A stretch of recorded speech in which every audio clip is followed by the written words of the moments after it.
May. Hello po, may vlog. Shoutout po. Salamat po. Sabihan mo si Kuya Bal na huwag palapitin si Ryan kay Beyonce. Bakit naman mga kaibigan? Mabait na si Ryan. Ryan, bawal ka daw lumapit kay Beyonce.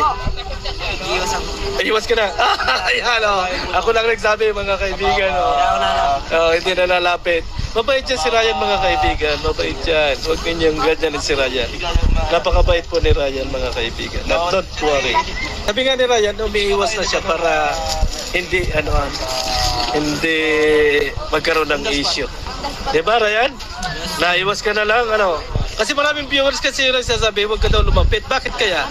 Siguro na-insecure kasi gwapo ka daw.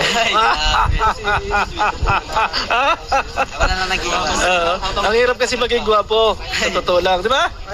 Oo. Hindi ko naranasan. Hindi ko naranasan. Hindi bawal sa founder na lumapit si Ryan kay Beyonce tapos pagbabawalan ninyo. Oo nga, hindi bawal yan mga kaibigan at napakabait po ni Ryan mga kaibigan. Napakabait. Yeah. Kanina wala si Joy at Ido. Beyonce, bakit inagabawalan ng viewers na lumapit sa si Ryan? Natawa tuloy si Beyonce.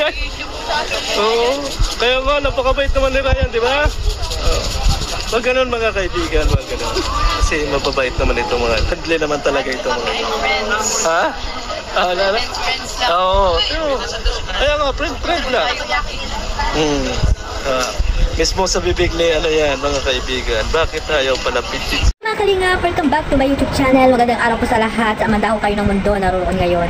At ito nga guys, panibagong araw, panibagong reaction tayo mga Kalinga. Ayan, dito po, nakuha ko po ito sa live ni Berador. Ayan, ang aming president sa Caripa, mga Kalinga. So bago ang lahat, shoutout muna tayo syempre sa ating founder, Kuya Bal Santos Matubang, Ate Edna Vlogs at Kalingap Rob. At sa lahat po ng mga nasa landing pad, ambassador, deputy at mga Kalingap scouters, mega love shoutout.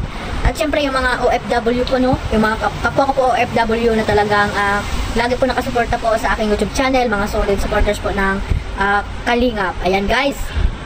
So, napanood nyo naman yung clip video na nakuha ko po dito kay Berador, At talaga naman yung mga fanatic ko ng EDSA ay talagang ganun na lang yung pagtingin nila kay Ryan, di ba mga Kalingap?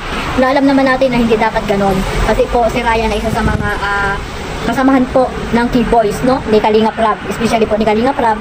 Isa po yan si Ryan na tinulungan po, natulungan ni Kalingap Rob. At isa rin po yan sa mga kasamahan po ng Kalingap Angels na hindi dapat natin, na sabihin na wag lumapit, especially po kay Beyonce, Ayan tuloy, napagsabihan kayo ni Beyonce na bakit naman ganun, At narinig nyo naman yung sinabi dyan ni Beyonce na magkakaibigan po sila. Walang masama kung sino man po yung lumapit sa mga Kalingap Angels.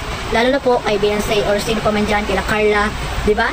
So, ibig sabihin guys, lahat po talaga ng mga love team ay may mga toxic na mga supporters, Hindi lamang yung Jungkar, Pati na rin ang EDSA at iba pa, nung Dan Joy dyan, may mga toxic po talaga ng mga viewers na makikita po ang pag-iisip, diba, mga Kalingap, At hindi pa natin alam na yung mga yan ay magkakaibigan, Sa likod ng kamera, hindi natin alam na sila po ay talagang masaya, di ba? Nakikita naman natin sa mga live nila Kuya Bal, nila Kalingap Rob, na masaya po silang nagsasama, di ba?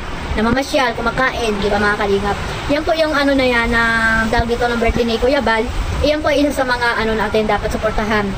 At ayan po yung makikita natin. Nakikita natin sa mga Kalingap partners na talagang nagkakaisa po. Dapat magkaisa po ang lahat, hindi lamang po mga Kalingap partners. At pati na rin po yung mga viewers na dapat po ay magsuportahan po tayo. Hindi po tayo maging toxic po sa mga love team na sinusuportahan natin. Mga Kalingap? Ayun nga, sabi nga sila Kuya Bal nga, hindi binabawalan yung mga yan na lumapit sa mga Kalingap Angels. Kayo naman, grabe po makapanita kayo, At sana guys, tawakan niyo po yung pag-iisip nyo, pag-unawa nyo. Kasi po, parang magkakaibigan lang po yan sila. Palibhasa ba, gawat ba na tawag ito? Lalapit lamang ang isang tao dito sa mga Kalingap Angels, ay bibigyan nyo na po ng hindi magandang kahulugan, di ba? Kayo po yung makikitid ang pag-iisip mga Kalingap na dapat hindi po ganyan, Suportahan po ang kailangan dito, Suportahan natin ang mga Kalingap Angels, mga iba pang mga charity vlogger, saan man dyan po, ay Nauutal na tuloy ako. Kahit saan po lugar po dyan sa Pilipinas, masuportahan po natin sila. Lalo na po yung mga love team na binuo ni Kalinga Prab. Ayan, no? Kung may mga paborito man kayo, ayan, suportahan nyo po. At huwag po tayong maging toxic po. Kahit saang live, nandun po kayo, nagpo-comment po ng mga negative, no? At pinapagkumpara nyo po yung mga love team na binuo ni Kalinga Prab, mga Kalingap Angels, na dapat po hindi po dapat, no, natin gawin yun dahil po nasa isang community po tayo ng Team Kalingap. Dapat po nagsusuportahan po tayo mga Kalingap. So sana guys, no, huwag natin ibabag si Ryan kasi alam naman natin na napakabait na tao yan, di ba, na bata. Kahit hindi po natin nakasama, sila Kalinga Prab na rin nagsabi, no, yan si Berador, minsan niya lang nakasama pero ang ano sabi niya, mabait si Ryan, di ba? Tignan nyo nga guys, hindi ba kayo naawa kay Ryan, no? Siya na mismo nagsabi na iiwas na lang. Naiiwas na lang para hindi po siya mabas, di ba? Dapat nga, yakapin din natin si Ryan kasi alam niyo naman yung sitwasyon ng buhay niya, di ba? Tapos ilalayo niyo pa sa mga kaibigan niya, di ba?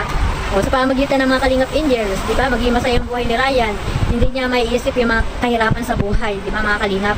Kaya sana guys, lahat po yakapin natin mga Kalingap, lahat po ng mga Kalingap Angels, love team na binuo ni Kalinga Prab, lalo na po yung mga solid supporters po ng Team Kalingap, no? Huwag po tayong maging toxic, no? At ayan, yan nga yung mga basher na iwan natin kung ano mayroong pag-iisip yung mga Kalingap. Kaya hayaan na lang natin sila. At kung ano man yung mga napanood natin sa mga Kalingap Angels, maging masaya na lang po tayo at supportahan natin, no? At ayun, sinabi na rin dyan ni Beyonce na hindi dapat ganoon mga Kalingap. No, mismo si Beyonce na nagsabi niya, sana ay malinawagan po ang iyong isip. Yung nagsabi niya na huwag ipalapit din si Ryan kay Beyonce. So hanggang dyan lang po muli mga Kalingap. God bless po sa lahat. Mabuhay po ang Team Kalingap. Bye-bye!